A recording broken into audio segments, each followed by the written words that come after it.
Lulu, the Fey Sorceress. Lulu was always a caring and deeply empathetic yordle, who lived as much in her whimsical daydreams as in reality.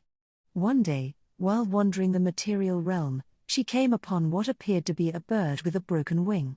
She ran to help, at which point the bird turned into a tiny, mischievous fey spirit.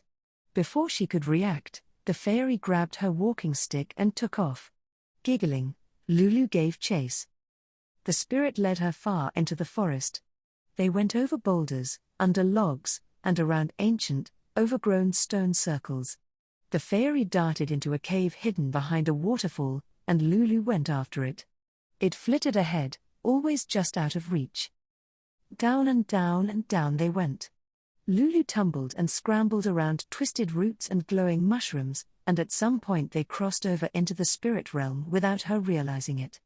Their surroundings became progressively stranger and more disorienting. Up became down, forward became backward, big became small. Finally, after what seemed forever, Lulu caught up with a fairy, whose name, she discovered, was Pix. With a click of his tiny fingers, Pix turned her humble walking stick into a spiraling staff, and tossed it back to her. It sprouted leaves and flowers, making Lulu gasp in delight. So began their forever friendship, built of mischief, fun, and love of nature. Pix had led her to the glade. Bandle City, Lulu's home, was a bizarre and magical place that defied logic, where time was meaningless and the natural laws of the material realm did not wholly apply. And yet the glade was a place stranger still. It existed long before yordles came into the world, and it was perhaps from the glade that Bandle City itself sprung.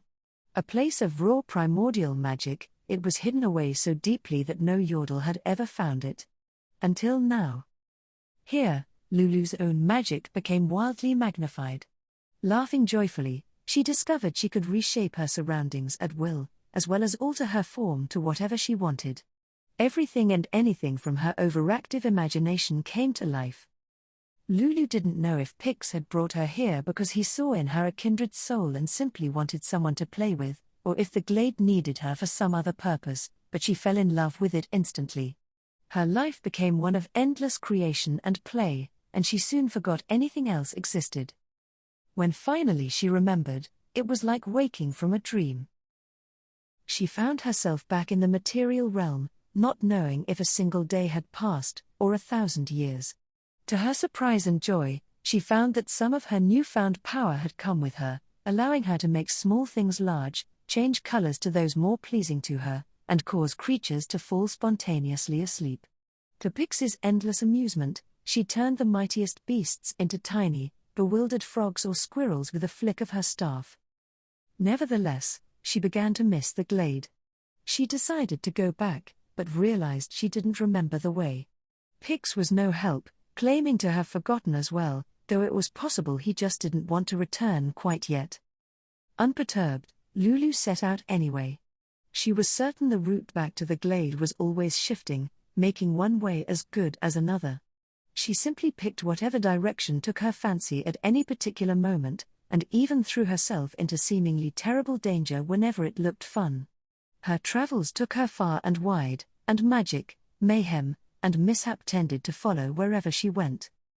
In Demosia, she freed a group of children from their boring history lessons, and led them off into a nearby meadow. Her game resulted in them being turned into toadstools for a full turn of the moon, while their desperate parents and the local militia searched for them in vain. It wasn't quite what Lulu had intended, but fun nonetheless. When the children finally returned home and told everyone what had happened, no one believed them. In the borderlands of the Freljord, Lulu thought it would be hilarious to change the weapons of two rival tribes into flowers just as they clashed, which resulted in absolute chaos and confusion. More recently, she has found herself happily lost in Aeonia, playing in the glowing everblooms of Kalin, and playing pranks on bewildered acolytes of the Order of Shadow, who she thinks are far too serious for their own good. While Lulu seeks to return to the glade, and misses it, she is happy, for every day brings more opportunity for adventure and fun. And besides, she has come to realize that she carries a part of the glade in her heart, wherever she goes.